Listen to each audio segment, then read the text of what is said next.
Hey, are you discouraged and frustrated about running slow and walking during your math training? Get over it. Stay tuned, and I'll give you a little bit different perspective that might help you out. Hi, Sherpaherb here, online running coach for runners over 50 and founder of the Forever Runner Method.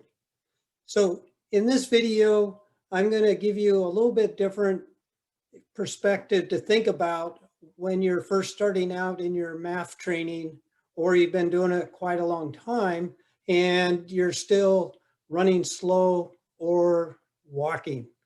So when you first start Maffetone training, you may find that anytime you go out and try to run, you just jack up your heart rate above your math calculated heart rate, and you end up having to run really slow, which is very uncomfortable, or you have to keep walking all the time.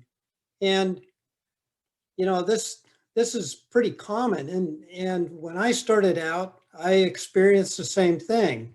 It was kind of horrible. I was used to running pretty not real fast, but on my normal runs, running very comfortably all the time. And suddenly I had to stare at my watch all the time. I was just kind of stumbling along on my trying to run slow, and I had to walk and then wait for my heart rate to go down before I could start running again.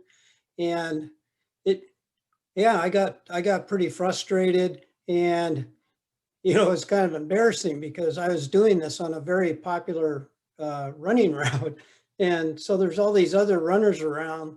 Um, they probably really don't care, but you think, God, I look pretty stupid out here doing this, and I don't feel like I'm getting anywhere. But but uh, let me let me tell you something that might help you out.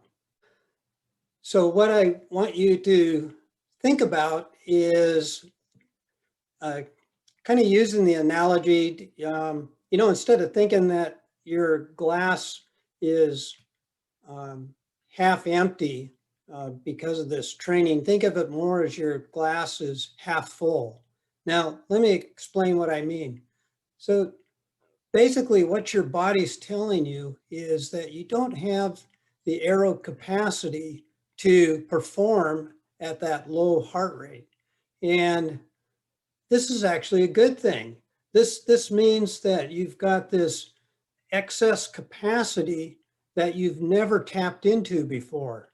You've been running all these years, or you just started running, and you've got this own internal built-in energy system that you're not taking total advantage of. So think about how wonderful it is that you've got this big gap, and that you've got a way to shorten that gap and build your aerobic capacity so that you'll have more power and speed during your normal runs. So it really is a good thing, and you should be excited about this. The good thing about this is even even when you're jogging very slowly or even walking, you are still building that aerobic capacity. So you're building fitness without having to go out and run fast and kill yourself or get injured. So even though you might be struggling here at the beginning, everything you do during that math heart rate run is building your capacity. So embrace the walk and learn how to run slow. I've got a little video on how to run slow, which really helped me enjoy the process a lot more, where I could cut down the amount of walking and finally run and keep my heart rate down at the same time. And then eventually I got back to normal running, and um, at a low heart rate.